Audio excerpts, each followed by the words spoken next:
नमस्कार, एक बार फिर से आप सभी का स्वागत है। मेरा नाम है शुभम। आज हम बात कर रहे हैं देश बांग्लादेश के बारे में, जहां हम सभी जान रहे हैं कि बीएनपी जो है वो इलेक्शन जीत चुकी है, मेजोरिटी के साथ है और ये बिल्कुल शेख हसीना की पार्टी के एंटी है।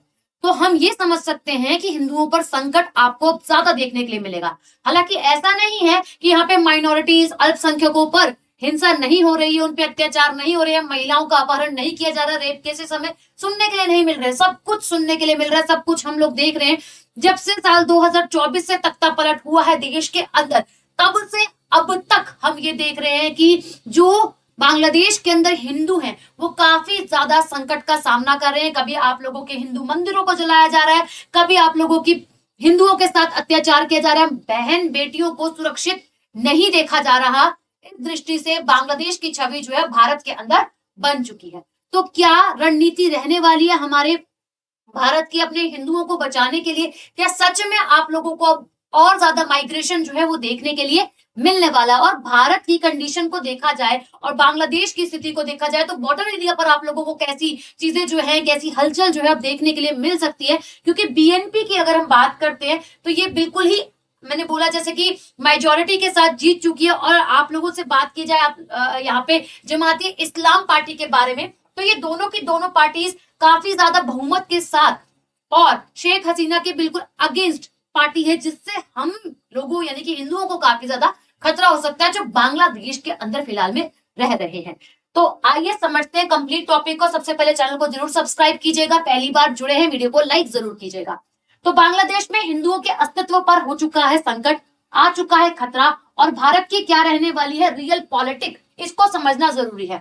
जैसे मैंने बोला 2024 में जेंजी प्रोटेस्ट हुआ था रिजर्वेशन को लेकर, शेख हसीना प्रधानमंत्री के पद से हटी, मोहम्मद यूनुस की सरकार आई, उसके बाद से हलचल हमें देश के अंदर देखने के लिए मिल ही रही है। अच्छा, अब अगर मैं बात करूं, जब 1947 का टाइम था तो बांग्लादेश के अंदर जो हिंदुओं का परसेंटेज था वो 28% था, और वहीं अगर मैं 1971 की बात करूं तो 13.5% जितना हो गया। और आज वर्तमान की बात करूं तो बांग्लादेश के अंदर हिंदुओं की संख्या और बेसिकली परसेंटेज में देखा जाए तो 8% ही है। ठीक है, तो 1971 में शेख मुजीबुर रहमान की अवामी लीग और भारत के सहयोग से मुक्ति संग्राम लड़ा गया। वह एक धर्मनिरपेक्ष आंदोलन था, लेकिन आप लोगों का मेजोरिटी से क्या हुआ, आप लोगों का माइग्रेशन जो है वो आपको देखने के लिए यहाँ पर मिला है। अच्छा, इसी के साथ बात करें साल 2024 को, नई सरकार पुराना डर, क्या है ये?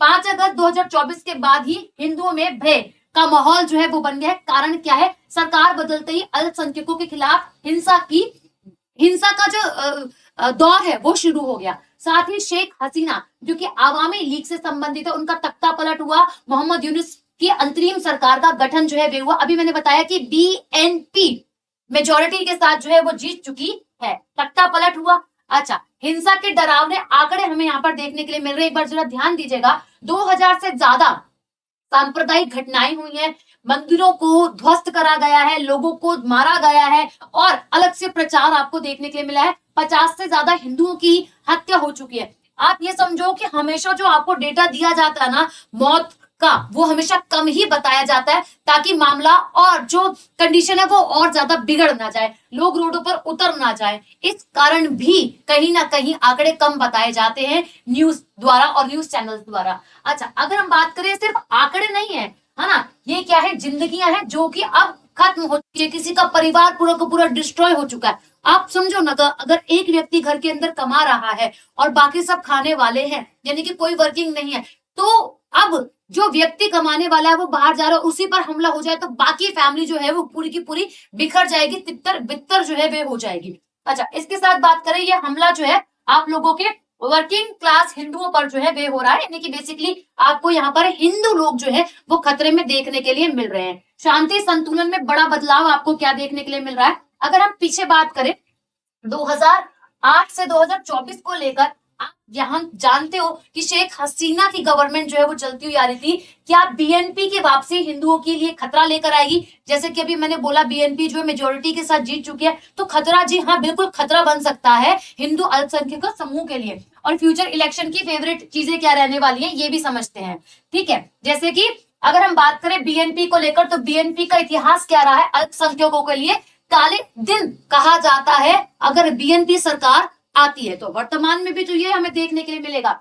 अच्छा, अगर हम बात करें 20 हिंदू वुमेन रेप हुआ है ना, सॉरी 20 नहीं 200, और 200 से ज्यादा ही है गाइस ये आंकड़ा। 1991 से लेकर 1996 के बीच की बात है और 2001 से 2006 की बात है। और अभी वर्तमान में चीजें क्या चल रही है, वर्तमान में भी तो आपको यही देखने के लिए मिल रहा है।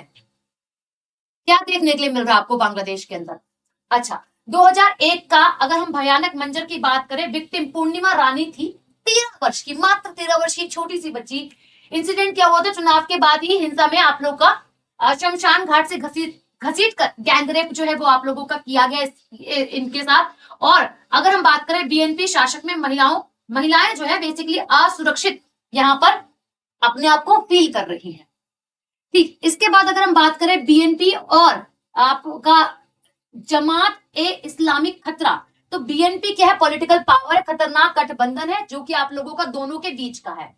ठीक है, और इससे भारत पे जो बॉर्डर एरिया वाली जगहें हैं, इस पर कहीं ना कहीं खतरा आपको देखने के लिए मिलने वाला है। बहिष्कार किया जाता है, बाइकआउट किया जाता है गाइस, किसको, हिंदुओं को। इसी के साथ साथ अगर हम बात करें moral standard but zero influence. इसी के साथ संवाद की बात करी जाए तो संवाद क्या है, रणनीतिक तौर पर बनाई जा रही है बट काम कम किया जा रहा है। भारत के सामने आपका जो पक्ष रखा जा रहा है वो कूटनीति से, भावनाएं नहीं, है ना, कूटनीति में भावनाएं नहीं, हित देखे जाते हैं।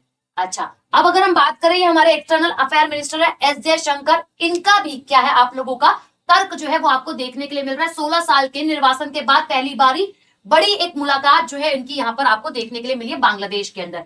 जयशंकर की यात्रा के संकेत की अगर हम बात करें तो आप लोगों के प्रीवियस इवेंट जो है वो डेथ ऑफ मनमोहन सिंह के बाद में बांग्लादेश से आप लोगों का बांग्लादेश सेंट नो वन। इसी के साथ साथ बात करें करंट इवेंट को देखते हुए, इंडिया सेंट आप लोगों का EAM जयशंकर, यानी कि एक्सटर्नल अफेयर मिनिस्टर जो है यहाँ पर आप लोगों के गए हैं। यह दर्शाता है कि भारत में आप लोगों का causing up anti Hindu party की आलोचना के बावजूद रणनीतिक संबंध बनाना चाहता है लोग। ठीक है, अच्छा, क्या है हिंदुओं के साथ विश्वासघात, हमेशा ही हमें हिंदुओं को विश्वासघात ही देखने के लिए मिला है। अगर हम प्रभाव की बात करते हैं, एंगेजमेंट भी है, बाइकआउट भी है, कोई वॉइस भी नहीं है, ये सारी चीजें देखने के लिए मिल रही है। माइनॉरिटीज को प्रोटेक्ट करने की बात आती है, पावर की बात आ जाती है, फिर हम लोग यहाँ पर बस चीजें सोचने पर भी कहीं ना कहीं मजबूर हो जाते हैं। अच्छा, भविष्य की राह क्या है आगामी चुनाव को लेकर? अभी बीएनपी जो है आप लोगों को पता है मेजोरिटी के साथ जीती। बार बार मैं ऐसा क्यों बोल रही हूँ, क्योंकि आज ही की ये घटना जो है वो आपको देखने के लिए मिली है। एक स्थिर और सुरक्षित बांग्लादेश भारत की अपनी प्राथमिकता जो है वो दिखा रही है इलेक्शन को दिखाते हुए। निष्कर्ष क्या, राष्ट्रीय हित। ठीक है, और अगर हम बात करें, भारत में भावनाओं के बजाय व्यवहारिकता को चुना गया है। ठीक, अच्छा, इसी के साथ आपकी क्या विचारधारा है ये भी आप सभी मुझे बताइएगा। बाकी मैं आप सभी से मिलती हूँ नेक्स्ट वीडियो में। अभी के लिए शुक्रिया, धन्यवाद, राधे राधे।